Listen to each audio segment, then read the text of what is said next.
Well, amid harsh operating environments, the Nigerian construction and real estate sectors contributed 20 trillion naira to the nation's gross domestic product in the first 3 quarters of 2022. According to the latest GDP report released by the National Bureau of Statistics, the construction services earned 12.9 trillion naira, while real estate contributed 7 trillion naira to the economy. The NBS calculates the sector's contribution by adding up gross output such as a sum of fees, the value of work done, commissions receivable for the services rendered, and other incomes. To discuss more on this and other contending issues in the nation's real estate sector, I'm now being joined live virtually by the Chief Executive Officer of LifePage Group, Clement Oladipupo. Thank you very much for joining me at this point. Thank you for having me. All right, so to start with, let's get your view on the overall assessment of the performance of the real estate sector in the past 3 quarters of this year. All right, thank you once again for having me. The reality still remains that real estate has a lot of potential. So the report of the contributions of real estate and construction sector to the GDP of Nigeria is a reflection of the enormous potential that this particular sector has. Unfortunately, however, I think that we are still scratching the surface. We are nowhere near what the sector has capacity to deliver. And so, but it's just a reflection of the potential, the enormous potential the sector has. You mentioned that we are nowhere near where the sector is supposed to go to. What do you think might have caused this? All right, so, yeah. Okay, so let me make it abundantly clear that yes, the real estate sector has made significant contribution to the GDP of Nigeria, but you need to understand, every Nigerian must understand this, government is still the highest spender. So when it comes to this so-called development and contributions, government is still the highest spender. And then private sector-led initiatives are still in the hands of very few who are initiating this. Now, there's so much influx of developers into the sector, and of course into the construction space. But I can tell you categorically that a bunch of these figures, 20 trillion, over 20 trillion, the last 3 quarters, is just largely a government spending significantly. So, all right. So with the harsh operating environment, if you want to improve that sector, there has to be quite a number of things which I'm going to talk about as time goes on in this conversation. Yeah, but with the harsh operating environment businesses are faced with in Nigeria, especially in 2022, the real estate and construction industry contributed, like you said, 20 trillion naira to the nation's economy. Does this come as a surprise to you? And were you expecting a more significant contribution from your sector? It's not coming to me as a surprise. If you check all other developed nations around the world, real estate plays a critical role in terms of GDP growth, right? Why is that so? Because there are many things that is tied to real estate, to infrastructural development. And so where infrastructure goes, there commerce, there a lot of things that growth drivers for the economy goes. So most nations prioritize that because it feeds literally every other sector, including the financial sector. All right, so it's not coming to me as a surprise that we've recorded this massive growth. But again, it's important to recognize, right, that this growth is still very marginal, right? Because if you measure 20 trillion against somewhere around 19 trillion last year, and you look at it in the light of exchange rate, you realize that there hasn't really been much of growth as we have interpreted it to mean. So, and so that's also very important that we should note. I mean, it's important we note that. Okay, so despite the growing housing deficits we face in the country, what will you say are the factors that contributed to the growth of this sector in the nation's economy? Yeah, I mean, I just did mention that I mentioned that government is the highest spender. I also mentioned the fact that the growth is not essentially a function of, it's not a function of anything. So government in every nation is the highest spender. And in my opinion, that's really what's still playing out, because you will agree with me that the environment is really very, very harsh for most businesses, and real estate sector and construction sector is not immune to these realities. And but in terms of growth of the economy, in terms of the growth of that sector, or the contribution of that sector to the growth of the economy, I can tell you for a fact that government is still at the forefront of the spending. And if it's a spiral to the private sector, I'm certain that it can only get better in the coming months and years. Well, with its growth of the real estate sector, do you believe that the sector is meeting the needs of Nigerians when it comes to affordable housing? I can hardly hear you. I'm So when it struggling comes to really hear you. affordable housing, is the real estate sector Okay. meeting the needs of Nigerians? Oh, not at all. The cost of doing business is really, really, really high. I must tell you. The cost of documentation itself is high, cost of acquiring. So affordability is still relative to whoever is buying, and to the taste, to the expectation of the individual families that is accessing. Because again, the cost of fund is also very, very high for accessing, both on the supply end and the demand end of the economy. Until we improve the funding, the cost of finance to that sector, essentially from the supply end of the market, and then we improve the cost of funding also from the demand end of the sector, really would not be as buoyant as it ought to be. All right. So, in my opinion, we are not yet there. We are still scratching the surface. And let it also be known, it's important I put this out here, let it also be known that majority of the players we say are entering the market are not yet playing in the big league. We are still all scratching the surface. Even if we have 10,000 players coming to this sector right now, they don't have the kind of the structure, the funding, the financial structure that supports the growth of this particular sector, like what you find in other parts of the world does not yet exist, particularly because of cost of fund and then the duration and the terms of those funding, right? So with what you're saying, will you say that this sector is lucrative? Do I say what?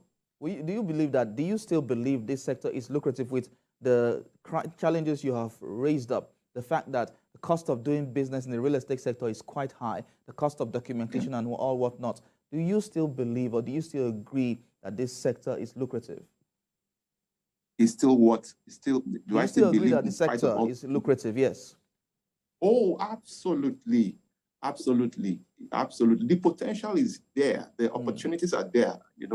Crisis creates opportunities. So there's no denial as to the fact that the market has huge potential in spite of all odds. We just need some more structured ecosystem. You see, in other parts of the world, real estate drives finance drives real estate drives tech, drives telecommunications, drives internet communications, drives electricity, drives power, drives transportation, drives literally everything, drives education, drives healthcare. So everything is interwoven until we make real estate, until we position the real estate sector, until we formulate policies, until the government formulate policies that can support real estate as a growth driver for other sectors. I'm telling you, we will not be fully maximizing the potential that it has.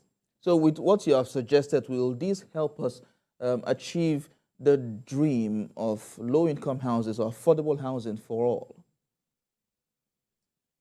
Absolutely. For example, if you really, how do you measure, how do you measure GDP of any country? Essentially, it's about the production capacity, right, of that nation vis-a-vis its dependence on importation. Now, this sector, as you see, the only thing we don't import is the land and probably documentation, probably the people. But the finishings, the materials you require for finishes are largely imported. Those who have attempted to do local production have gone belly up, largely because the value, the pricing of imported products are far cheaper and more competitive than locally produced materials. So if we really, really want to drive this development, we need to provide adequate support, for locally manufactured products. And that will invariably, because you can't tell me that this 20 trillion is based on just locally produced. How many Dangotes, for example, do we have in Nigeria? How many Boas do we have in Nigeria? Until we can reproduce 100 of Dangotes, until we can reproduce 100 of Boa, 100 of Lafarge, and the rest of them, we will not really experience the dramatic growth that we really, this nation has the potential to engineer. So how do we do that when we largely see that we operate, despite the fact that we operate a narrow economy, we still do business in dollars? How do we do that? Yeah. How do we grow the sector right here? How do we grow the sector? How do we grow the sector here? How do we grow the value chain that connects with the sector, the construction sector, the building materials and all of that, despite the fact that we also do business, while doing business with the Naira, we do business in dollars as well? And how do we develop locally? Yeah, so these are the reasons why government has a critical role to play in the development of not only real estate or construction sector, literally all the other sectors are heavily, this country is heavily import dependent. And it is because we've literally crippled all the relevant sectors, all the people who have made attempts to do local production, more or less been crippled when power is not intact, when the roads leading to their sites are not good, when, all of these things has its own impact. It has its impact on the cost of production and ultimately the cost of the market price. All right. So if the people who import, right, are far cheaper, it's cheaper to import than to produce here. Why should somebody continue to produce here? The point we're trying to make is government needs to invest more and provide support, right, for this sector. Because you see, every house that is built, every building that you see that is going up is providing at least 20 to 25 jobs for different families, 20 to 25 jobs, right? So imagine the impact that would have if we have 25 million housing developments going on around the nation. It would directly impact on people and the economy. So if you ask me what must be done, it still comes back to government. So as the 2023 election is fast approaching, we should be watching out for the policy of the manifesto of the various candidates within the state governments, within the executive government, who what's their manifesto, and see who is really favoring this development. Now, earlier you mentioned about the policy framework of candidates and aspirants at this point, especially as we go into the elections next year. Most times you see people campaigning, they most likely or most times have little or nothing to say about their plans for the real estate sector. What exactly should we look out for in terms of policy framework? Right. Now, let me give you a practical example of something we should look out for. I am not only interested in any government who says they will fix road, but will not make documentation a smoother process. We need to digitize. I know Lagos State government is already doing some sort of work in that respect. Other state governments need to catch up as well. And we need to, eliminate middlemen, right? People should be able to verify title documents, right, from the click of a button, right? This is the way it works in most other parts of the world, right? So when you find things like these happen, it stimulates growth. Then revenue will also improve because people really don't mind paying a lot more for services rendered, other than making so much payments and then you hardly get your documents out as soon as it should. Because whether you like it or not, all these things spiral into, for a business that has a 5 or 10 billion naira project and needs to access funding, the funder or financier needs some kind of documentation, right? But if you have applied for documents, for example, and it's taking you forever to get that out, it will take forever also to access such kind of funding. The other part we also need to pay attention to is also in the area of funding and the funding structure that we have currently in our mortgage system. Mortgage should not only service the demand end of the market. In my opinion, it should also service the supply end, and it should be more long-term, because real estate is a long-term investment vehicle, and there will be a mismatch of funds if the long-term fund or a short-term fund is being used to finance long-term projects. And so we need the cost to be fully reviewed.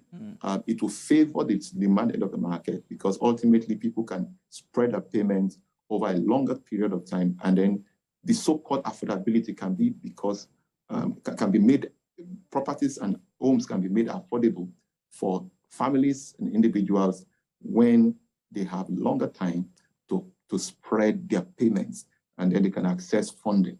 All right. So the same thing goes for developers, right? The more available and accessible funding and the cost of funding is, the better it will be for the entire value chain within the industry. All right. Finally, before we let you go, the market should be people should be looking out for. All right. So finally, before we let you go, what's your projection for the sector in the coming year, and also the quarter, your projection for Q4 of 2022? So Q4 in the real estate space, a lot of funding will be coming in, particularly from diaspora. Most Nigerians will be flowing into the country to make more investment. So I already project that this Q4 is already growing significantly, even much more than what we've seen, and it will even do a lot better. And for the coming year, being an election year and being a year when a new government will be installed, I see sporadic growth. That's what I see, but it will still be marginal compared to what we will see in the coming years. All right, thank you very much, Clement Oladipo, for talking to us on this, of course, giving us your thoughts, which was quite stimulating. Thank you very much. Thank you for having me.